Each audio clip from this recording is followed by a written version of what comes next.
Permission দিয়েছি। Nested loop, তো nested লুপটা কাকে বলা হয়? নেস্টেড লুপের আগে তোমরা করে আসছো নেস্টেড ইফ এলস। যখন কোনো একটা ইফ এলস এর ভিতরে পুনরায় আবারও ইফ এলস প্রবেশ করছে, তখন সেটাকে আমরা বলছি হলো নেস্টেড ইফ এলস। তোমরা অলরেডি করেছো যে এর আগে ওই যে বিভিন্ন রকম করলা না, নাম্বার দিয়ে করলা যে কার পেশা কি হবে 1 থেকে 10 পর্যন্ত, এরকম প্রোগ্রাম তোমাদেরকে করাইছিলাম। স্যার বুঝি নাই। 1 থেকে 10 মোবাইলে লাস্টের ডিজিট দিয়ে পেশা নির্বাচন।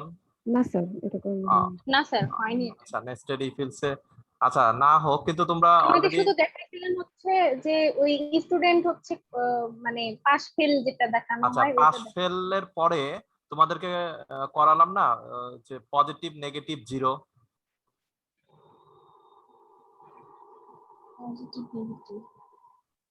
বা না স্যার।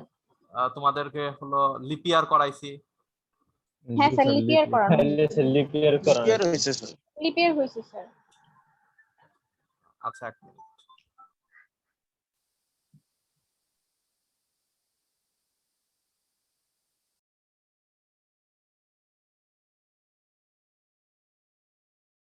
তো নেস্টেড নেস্টেড বিষয়টা হলো যখন কোনো একটা লুপের ভেতরে আবারও লুপ চলে, তখন সেটাকে আমরা বলি হলো নেস্টেড, মানে ইনসাইড অ্যানাদার লুপ।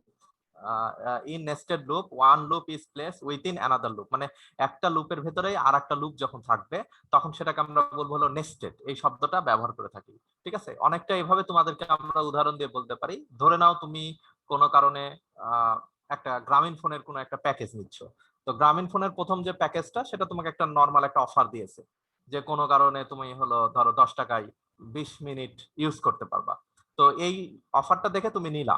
এখন যখন এটা নিতে গেলা, অফার নেওয়ার পরে তোমাকে পরবর্তী অফার দিচ্ছে, সেটা হলো যে এই অফারটা শুধুমাত্র সকাল 9টা থেকে দুপুর 12টার মধ্যে শেষ করতে হবে। তাহলে এইটা কখন এক্সিকিউট হবে? যখন তুমি অফারটা অ্যাকসেপ্ট করবা, তার আগে হবে না। আচ্ছা তুমি যখন এটাও অ্যাকসেপ্ট করলা, তারপরে তোমাকে আবার নতুন আরেকটা রেস্ট্রিকশন দিচ্ছে বা কন্ডিশন দিচ্ছে, সেটা হলো যে শুধুমাত্র একটা নাম্বারে কল করে তোমাকে কথা বলতে হবে। তাহলে দেখো যে এই যে একটা নাম্বারে কথা বলা, এটা কখন হবে? এটা ওই সকাল 9টা থেকে 12টার মধ্যেই হবে। আর এটা তখনই হবে যখন তুমি প্যাকেজটা নিবা। তাহলে দেখো একটার সাথে আরেকটা কি কানেক্টেড। তাহলে এই যে একটা লুপের ভেতরেই আরেকটা লুপ, বা একটা শর্তের ভেতরে যদি আরেকটা শর্ত বা একাধিক শর্ত থাকে, তখন সেটাকে আমরা বলছি হলো নেস্টেড। ঠিক আছে, যে একটা লুপ চলছে, সেই লুপটার ভেতরে অ্যানাদার লুপ, তখন সেটাকে আমরা বলবো হলো nested. when we need to repeated loop body itself n numbers n number of times used nested loop, তার মানে আমরা একটা লুপের ভেতরে যদি আরেকটা লুপ n সংখ্যক বার আমাদেরকে চালাতে হয়, তখন আমরা নেস্টেড লুপটা ব্যবহার করে থাকি। তারপরে nested loops can be design up to 255 blocks, মানে প্রায় 255 বার বা 255 ব্লকস এটা ডিজাইন করা যায়, সেটা এখানে বলা আছে। তো আমরা নেস্টেড লুপ সম্পর্কে একটা ছোট্ট একটা উদাহরণ দিই, তাহলে জিনিসটা তোমাদের কাছে আরেকটু ক্লিয়ার হবে। সেটা হলো যে আমরা একটা ছোট্ট প্রোগ্রাম করব। প্রোগ্রামটা ঠিক এরকম যে তোমাকে একটা পিরামিড ডিজাইন করতে হবে। পিরামিড বলতে জাস্ট একটা স্টার এরকম ভাবে প্রিন্ট করতে হবে ত্রিভুজের মতো। স্টার, তারপরে স্টার, স্টার,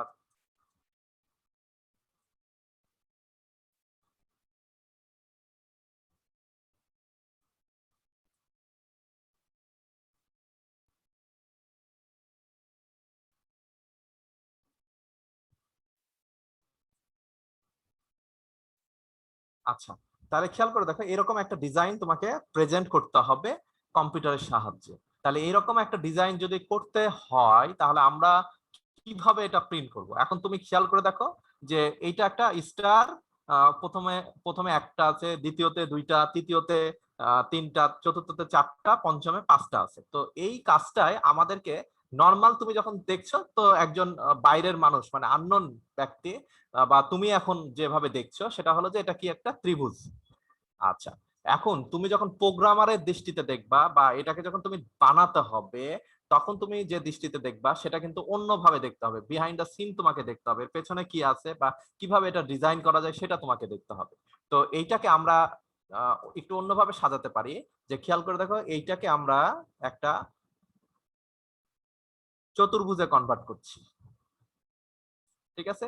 যে চতুর্ভুজের খেয়াল করে দেখো আমরা কলাম দিলাম কয়টা, একটা, দুইটা, তিনটা, চারটা, পাঁচটা কলাম, আর রো দিচ্ছি হলো একটা, দুইটা, তিনটা, চারটা, পাঁচটা।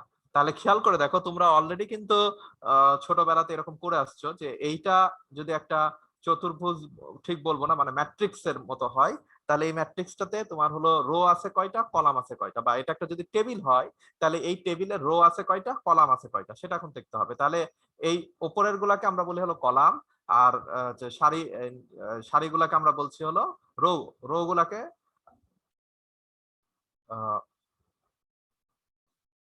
তো উপরের যে পার্টটা আছে সেইটা আমরা দেখছি কলাম। তাহলে কয়টা কলাম আছে এখানে? এটা হলো একটা কলাম 1, এটা কত, কলাম 2, কলাম 3, কলাম 4, আর একটা কি কলাম 5। তার মানে মোট এখানে কয়টা কলাম আছে? 5টা কলাম। ঠিক একইভাবে রো যদি চিন্তা করি তাহলে এইটা কি রো 1, এটা হলো রো 2, এটা হলো রো 3, এটা হলো রো 4, আর এটা কি রো 5। তাহলে এখন আমাকে বলো এখানে রো আছে কয়টা, কলাম আছে কয়টা? 5টা।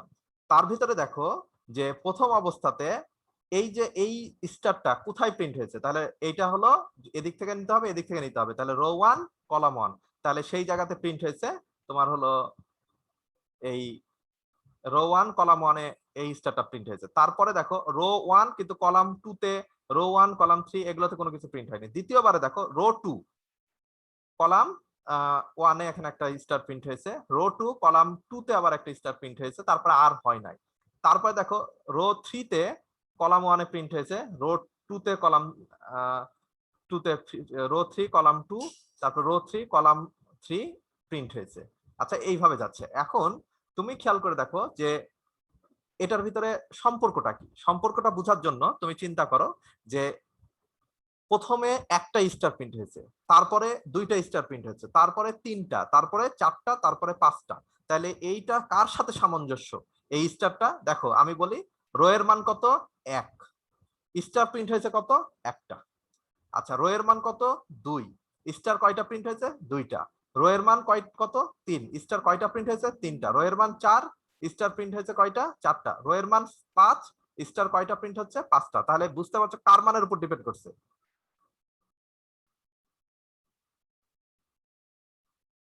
রো এর রো মানের উপরে। রো এর মানের উপরে, ঠিক আছে? তাহলে আমাকে এইটা কিন্তু চিন্তা করতে হবে যে এখানে রো এর মানের উপরে ডিপেন্ড করছে। রো এর মান যত আমার স্টারটা ঠিক ততটা প্রিন্ট হচ্ছে। তাহলে এটা কন্ডিশন যদি আমরা যেতে চাই তাহলে কার মানের উপর পর্যন্ত আমরা ডিপেন্ড করব? রো এর মানের উপরে ডিপেন্ড করব। রো যতক্ষণ পর্যন্ত যাবে ততক্ষণ পর্যন্ত আমার এটা প্রিন্ট হবে। আচ্ছা এখন আমরা এই কাজটাকে আমরা এখন ডিজাইন করব। তাহলে এই কাজটাকে যদি আমরা ডিজাইন করতে চাই তাহলে কিভাবে করব সেটা আমরা এখন দেখব। তাহলে খেয়াল করে দেখো যে এখানে অবশ্যই আমাদেরকে কি একটা লুপ চালাতে হবে, কারণ এখানে দেখো একটা রো 1 2 3 4 5, তাহলে রো কত পর্যন্ত গেছে, 5টা। কলাম কত পর্যন্ত গেছে, 1 2 3 4 5। তাহলে আমাদেরকে এখানে দুইটা কাজ করতে হবে। একটা হলো ভ্যারিয়েবল নিয়ে নিতে হবে, ইন্টিজার, একটাকে আর দ্বারা প্রকাশ করছি যেটা হলো রো, আর একটা হলো সি দ্বারা প্রকাশ করছি যেটা হলো কলাম। আচ্ছা এরপরে আমরা একটা লুপ চালাবো ফর। প্রথম লুপটা হলো রো দিয়ে শুরু করব। তাহলে প্রথমে রো মানে আর এর মান শুরু করছি কত থেকে, আর ইকুয়াল টু 1। আচ্ছা শেষ করছি কত পর্যন্ত, দেখো 1 থেকে কত পর্যন্ত গেছে, 5। তাহলে আর কত হবে, আর লেস দেন অর ইকুয়াল কত, 5। আচ্ছা তারপরে কত হবে, আর এর মান কত করে বৃদ্ধি হচ্ছে, 1 করে বৃদ্ধি হচ্ছে, 1 2 3। তাহলে আর ইকুয়াল টু আর প্লাস 1, অথবা আমরা কি করতে পারি, এইটা যদি না দিতে চাই তাহলে আমরা এখানে লিখতে পারি আর প্লাস প্লাস, একই কথা, 1 করে বৃদ্ধি হবে, কোনো সমস্যা নাই।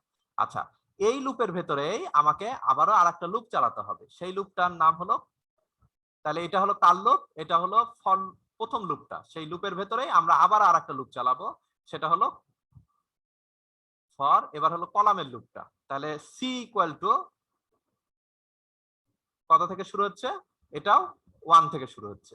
আচ্ছা কিন্তু এই কলামটা কার উপর ডিপেন্ড করবে, কলামটা ডিপেন্ড করবে রো এর মানের উপরে। এজন্য আমরা এখানে লিখবো হলো C less than or equal আর।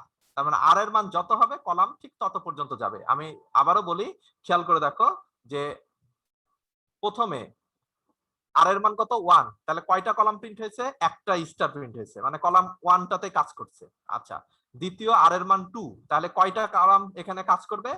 একটা দুইটা। বিষয়টা বুঝতে পারছো কিনা? এই জন্য কলামটা কার উপর ডিপেন্ড করছে? যতক্ষণ না আর এর মান হয়, তাহলে আর এর মান প্রথমবারে 1, তো প্রথমবার দেখাচ্ছে। তারপরে হলো তোমার হলো দুই, তো দুইটা প্রিন্ট করছে, তারপরে যেটা সেটা। এরপরে দেখো কলামের মান আমরা কি করছি, এবার কলামের মানও এক এক করে বৃদ্ধি করব এর ভেতরে। তাহলে খেয়াল করে দেখো, এটা হলো প্রথমে এই লুপটা।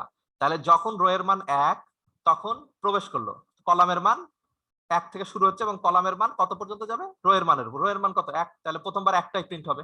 আচ্ছা, তারপরে আবার এক্সিকিউট হয়ে দ্বিতীয় চলে গেল, রো এর মান কত? 2, তাহলে কলাম এখন 1 থেকে শুরু করে কত পর্যন্ত যাবে? আর পর্যন্ত, তার মানে কত? 2 বার যাবে, এই যে 2। বিষয়টা বুঝতে পারছো কিনা? আচ্ছা, এখন এই রো এর ভেতরে আমাদেরকে প্রিন্ট করতে হবে। তাহলে কি প্রিন্ট করব? তাহলে এই লুপের মধ্যে আমরা জাস্ট প্রিন্টএফ, আমরা একটা স্টার প্রিন্ট করব, তাই না? যেহেতু আমরা এখানে অন্য কোনো কিছু দিচ্ছি না, জাস্ট একটা স্টার প্রিন্ট।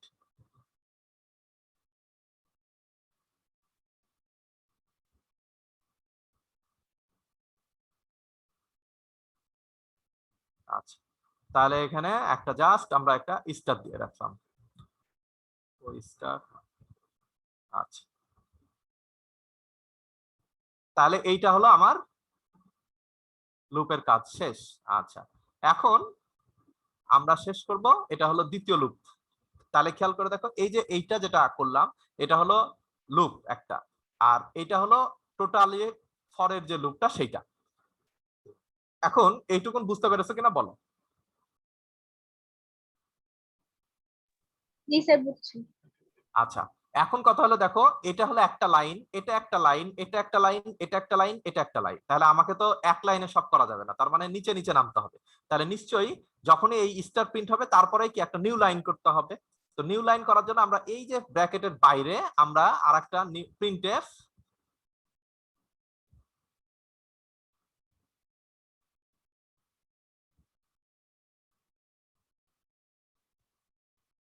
আমরা এখানে ব্যাকস্ল্যাশ একটা এন দিয়ে রাখবো, এটা দ্বারা বুঝাবো আমরা হলো নিউ লাইন। ঠিক আছে, তাহলে দেখো যখন রো এর মান 1 চলে আসলো, কলাম কত? 1, কলাম কত পর্যন্ত চলবে? 1 পর্যন্তই চলবে। স্টার তাহলে কয়টা প্রিন্ট হবে? একটা।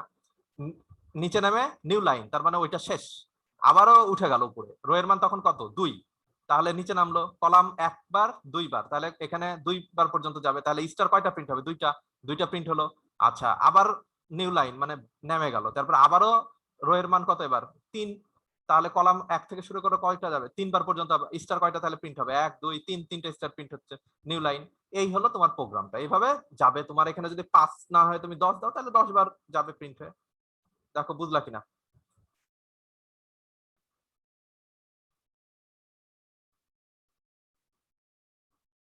জি স্যার, বুঝছি।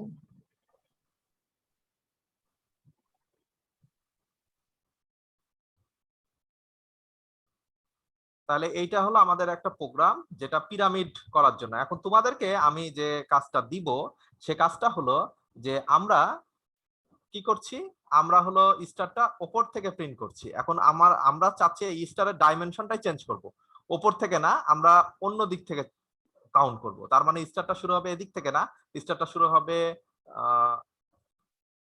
এখান থেকে। তার মানে এখান থেকে একটা, তারপরে এখানে আসবে, তারপরে এখানে আসবে। বুঝতে পারছো কিনা? মানে ত্রিভুজটা কি হয়ে গেল? উল্টা হয়ে গেল।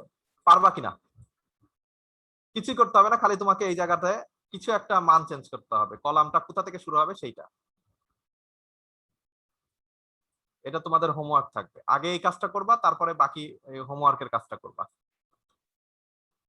এখন বলো, এটুকুন বুঝছো না বুঝো নাই? স্যার, হোমওয়ার্কটা কি দিলেন আর একটু? হোমওয়ার্কটা দিচ্ছি হলো স্টারটা এরকম প্রিন্ট হবে। আমরা যে স্টারটা দেখলাম সেটা হলো বাম দিক থেকে শুরু হয়েছিল, তাই না? তোমাদের হ্যাঁ স্যার, স্টারটা বাম দিক থেকে না, উল্টা দিক থেকে ডান শুরু দিক হবে। থেকে। হ্যাঁ, মানে এরকম অনেকটা চাচ্ছি। আচ্ছা ঠিক আছে। জি স্যার চেষ্টা করব। বোঝা গেছে? তার মানে আমরা শুরু করছিলাম কোথা থেকে? এখান থেকে না? এখন তোমার শুরু হবে লাস্টে থেকে। কিভাবে কি করা যায় চিন্তা করো। হোমওয়ার্ক এটা। এখন বলো কে বুঝো নাই? লিখন সাহেব, লিখন।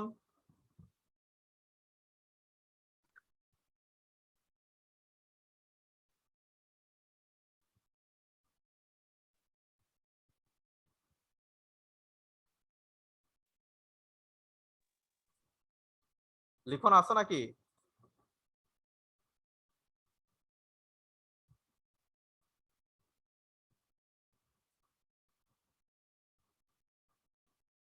লিখন আছো? স্যার ওকে জয়েন দিয়ে আসছে।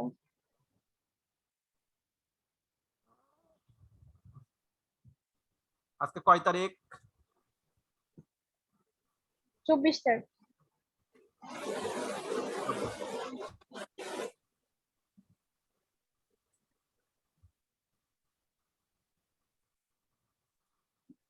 আচ্ছা এইটা এখন বুঝো নাই কে সেটা বলো।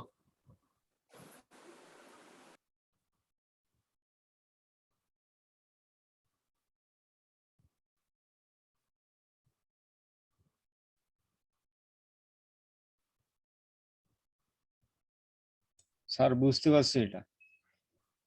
বন্যার খবর কি? বন্যা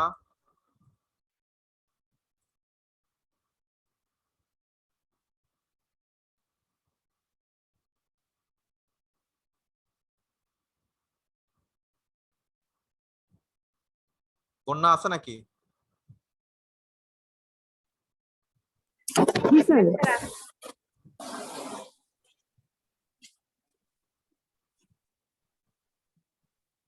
জি স্যার আসি আমি। তুমি কি বুঝেছো? স্যার মোটামুটি। মোটামুটি। জি স্যার।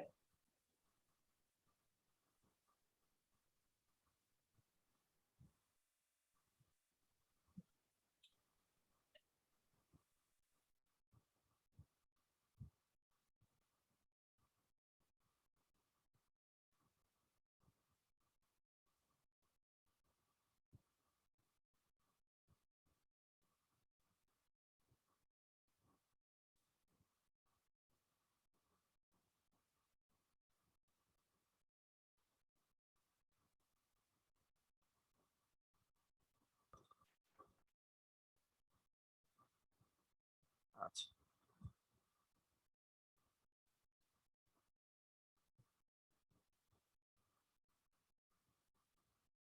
আমরা নেস্টেড ইফিলস যেটা বলছি, আমরা নর্মাল যে প্রোগ্রামটা করলাম সেটা হলো নেস্টেড লুপ। তো লুপের আগে আমাদের ইফিলস এর একটা পার্ট আছে। তো নেস্টেড ইফিলসটা কেমন সেটা একটু দেখাই। নেস্টেড ইফিলসটা হলো ওই যে একটা শর্তের ভিতর যদি একাধিক শর্ত থাকে তখন সেটাকে আমরা বলি হলো নেস্টেড ইফ ইলস। একই জিনিস, মানে একাধিক যখন থাকবে। তো এরকম একটা প্রোগ্রাম আমি তোমাদেরকে দেখাই। স্ক্রিনকে দেখতে পাচ্ছ?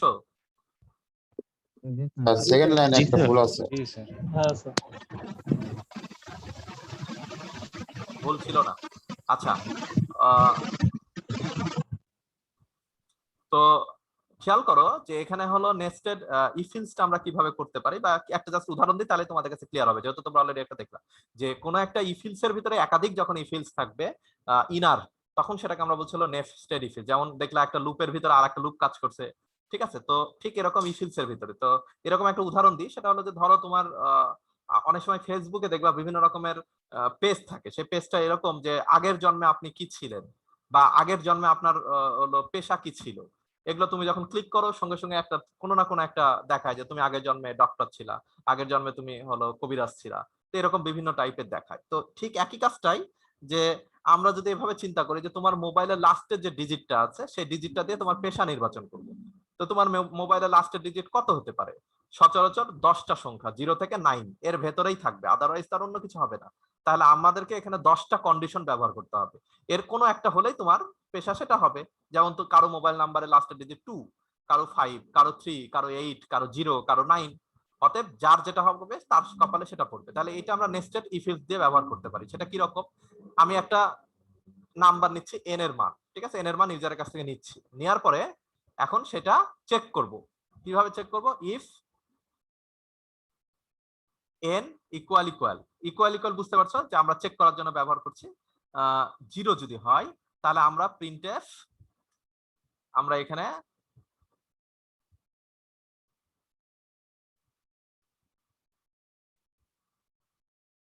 আমরা একটা লিখে রাখলাম ডক, তার মানে সে তার যদি মোবাইল নাম্বারের লাস্টের ডিজিট 0 হয় তাহলে সে হবে কি ডাক্তার।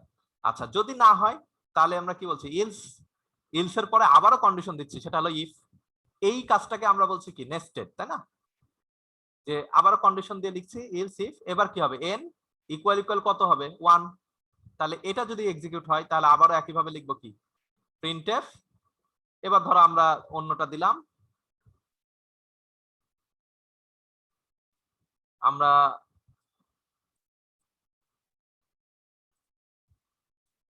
আমরা লিখলাম হলো ইঞ্জিনিয়ার। আচ্ছা ভালো কথা।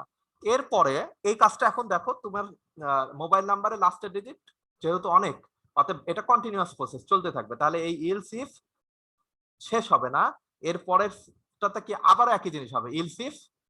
এবার কত হবে n এর মান কত, n ইকুয়াল ইকুয়াল 0 যদি হয় 0 এর পরে 1, 1 এর পরে কত হবে অবশ্যই 2, ঠিক আছে? তাহলে ডক্টর ইঞ্জিনিয়ার এবার কি দিব বলো টিচার। আচ্ছা এরপরে একই কাজ আমরা এবার কি দিব 3, বলো একটা পেশার নাম বলো দেখি, বন্যা বলো। হোম,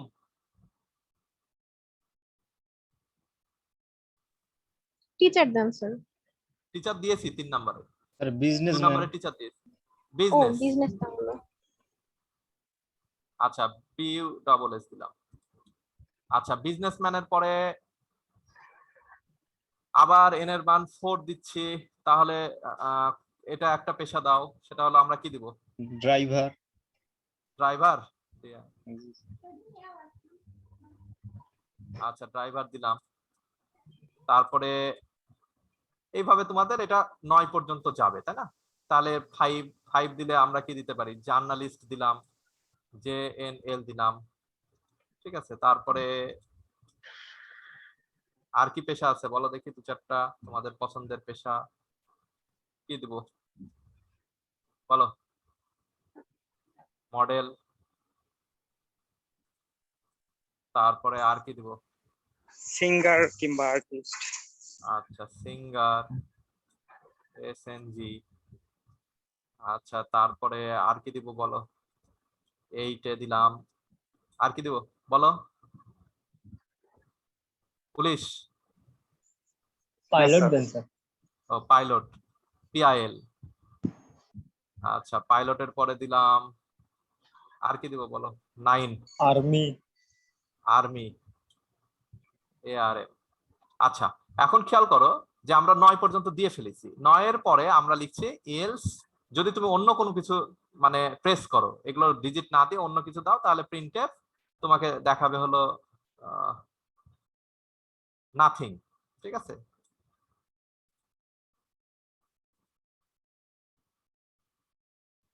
তাহলে আমরা অলরেডি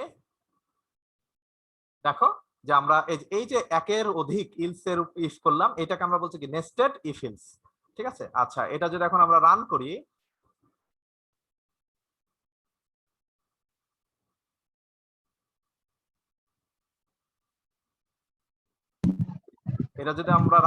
দেখা যায় দেখো এখন কারো একটা মোবাইলের লাস্টের ডিজিট বলো ধরো 7 দেওয়ার সাথে সাথে দেখো কি দেখাচ্ছে সিঙ্গার, ঠিক আছে?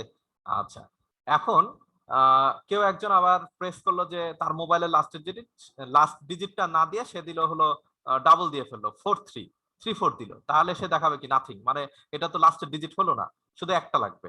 তো দেখো এই কাজটা করছে, তাহলে আমরা ইজিলি কিন্তু কারো মোবাইলের লাস্টের ডিজিট কি সেটা ইজিলি বের করতে পারছে। তাহলে এইটাকে আমরা বলছি হলো নেস্টেড ইফ ইলস। বোঝা গেছে না যায়নি? জি স্যার। আচ্ছা এখন কথা হলো যেটা, সেটা হলো যে এই কাজটা তো করা হলো। এখন ধরো আমি এই প্রোগ্রামটা এইটুকুন তোমরা বুঝে গেছো, নেস্টেড ইফ ইলস তো বুঝলা। নেস্টেড লুপ যদি বুঝো তাহলে এরকম একটা ইফ ইলস এর ভিতরে একাধিক ইফ ইলস থাকলে সেটাকে নেস্টেড ইফ ইলস বলছি। এটা কাজ শেষ। এখন তুমি তোমার বন্ধুর সাথে যখন এই গেমটা খেলতে যাবা, এখন বন্ধুকে বললা যে দোস্ত তোর মোবাইলে লাস্ট ডিজিট দে, তো বন্ধু দিল হলো 7। তুমি অলরেডি জানো 7 মানে কি সিঙ্গার, তুমি যতবারই প্রেস করো সিঙ্গারই দেখাবে, কিন্তু তাহলে তোমার বন্ধুর সাথে তুমি তো গেম একবার খেলবা নাকি একাধিকবার খেলবা? একাধিকবার খেলতে পারো। তাহলে এইটা এমন কিছু করা দরকার যার কারণে এটা যেন র্যান্ডমলি চেঞ্জ হয়, মানে তুমি নিজেও জানো না বন্ধুর কপালে কি আসবে, মানে তুমি তোমার নিজের লাকও টেস্ট করতে পারো। তাহলে এটা কিভাবে করতে পারি? এটার জন্য একটা ফাংশন আছে, সেই ফাংশনটাকে আমরা বলি হলো র্যান্ড ফাংশন, ঠিক আছে?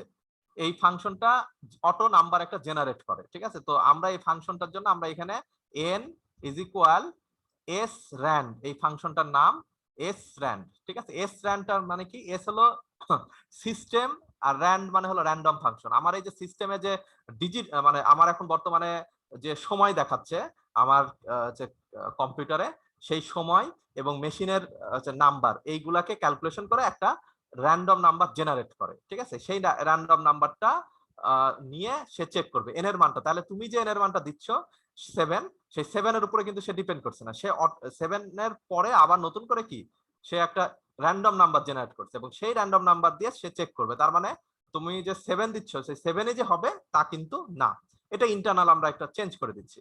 এখন র্যান্ডম নাম্বার তো অনেক বড় হতে পারে, কোনোটা 5 ডিজিটের হতে পারে, কোনোটা 3 ডিজিটের হতে পারে, ঠিক নাই তো? তাহলে আমাকে তো যে কোনো 0 থেকে 9 এ নিয়ে আসতে হবে। এজন্য আমরা এখানে লিখবো হলো %10। তার মানে যে নাম্বারই আসুক সেটাকে 10 দ্বারা ভাগ করে ভাগশেষ নিব, আর 10 দ্বারা ভাগ করে ভাগশেষ মানে অবশ্যই সেটা 0 থেকে 9 পর্যন্ত আসবে। মানে যদি কোনো সংখ্যাকে 10 দ্বারা ভাগ করে ভাগশেষ নিতে চাই তাহলে সেটা অবশ্যই তোমার হলো 0 থেকে 9 হবে। আর যদি বাইনারি নিতে চাই শুধু 0 আর 1, তাহলে 2 দ্বারা ভাগ করে ভাগশেষ নিতে হবে, তাহলে সেটা থাকবে 0 আর 1। যদি আমি 1 থেকে 100 এর মধ্যে নিতে চাই তাহলে 100 দ্বারা ভাগ করতে হবে, তাহলে 0 থেকে 99 এর মধ্যে সংখ্যাটা আসবে। তো আমরা আপাতত 10 দ্বারা ভাগ করছি, তাহলে 0 থেকে 9 এর মধ্যে ডিজিটটা আসবে। তাহলে এখন খেয়াল করো, আমরা প্রোগ্রামটা যদি এবার রান করি, এবার তোমার বন্ধু মোবাইল নাম্বার দিল কত? 7। তুমি জানো 7 দিলে কি হয়? সিঙ্গার। কিন্তু এখানে দেখো 7 দিলে কি আসছে? ডক। তার মানে চেঞ্জ হয়ে গেছে। তুমি আবারও রান করো, রান করে আবারও 7 দাও, এবার 7 দিলে কি তোমার বন্ধুর নাম্বার লাখ আসবে কি? ডক্টর। দেখো কি আসে? চেঞ্জ হয়ে গেছে, পাইলট চলে আসছে। তার মানে দেখো এটা কি অটোমেটিক্যালি তার লাক চেঞ্জ হচ্ছে, এটা মানে র্যান্ডমলি জেনারেটেড, তুমি নিজেও জানো না আসলে কোনটা তার কপালে আসবে। তাহলে এটা একটা অনেকটা গেমের মতো হয়ে গেল যে র্যান্ডমলি আরেকবার চেঞ্জ একটু হওয়া। বুঝাই দিন স্যার, এইটুকু আরেকবার একটু বুঝাই দিন স্যার। আচ্ছা, আমি এখানে কিছুই করি নাই, আমরা এখানে যেটা করছি সেটা হলো যে কন বানেগা করার প্রতি দেখো নাই যে তোমাকে জি স্যার। তুমি একটা কোশ্চিন জিজ্ঞাসা করলো, এখন সেই কোশ্চিনের অ্যান্সার তুমি জেনে গেছো, দ্বিতীয়বার যদি ওই কোশ্চিনই জিজ্ঞাসা করতে তুমি তো অ্যান্সার বলে দিতে পারবা। তাহলে তোমাকে কি করা দরকার? মানে কোশ্চিনটা চেঞ্জ করা দরকার র্যান্ডমলি, যাতে তুমি জি স্যার। পরিবর্তন হয়। তো এজন্য আমরা একটা ফাংশন ব্যবহার করছি, এই ফাংশনটা স্যার এই নয়েজ হচ্ছে ফাংশন খুব। এই ফাংশনটাকে আমরা বলছি হলো র্যান্ড ফাংশন, এস র্যান্ড নাম, ঠিক আছে? এস র্যান্ড, এটা হলো এস মানে হলো সিস্টেম আর র্যান্ড মানে হলো র্যান্ডম। তো সিস্টেম থেকে একটা র্যান্ডম নাম্বার জেনারেট করবে। এখন সেই নাম্বারটা অনেক বড় হতে পারে, ছোট হতে পারে, 2 ডিজিটের হতে পারে, 5 ডিজিটের হতে পারে, 6 ডিজিটের হতে পারে। তো আমরা স্ট্যান্ডার্ড মেনটেন করার জন্য সেটাকে আবার 10 দ্বারা ভাগ করে ভাগশেষ নিব, এজন্য %10 লিখলাম। তাহলে অবশ্যই সেটা 0 থেকে 9 এর মধ্যে থাকবে। এখন সেই এনটা এখানে যে নাম্বারটা হবে সেটাই ওখানে শো করবে। এই হলো আমি কাজ করেছি, আর কিচ্ছু না। বুঝেছো না বুঝো নাই? ছোটখাটো একটা জি স্যার গেমের বুঝছি। কাজ করলাম, ঠিক আছে? জি স্যার বুঝছি, বুঝছি স্যার। কে বুঝে নাই?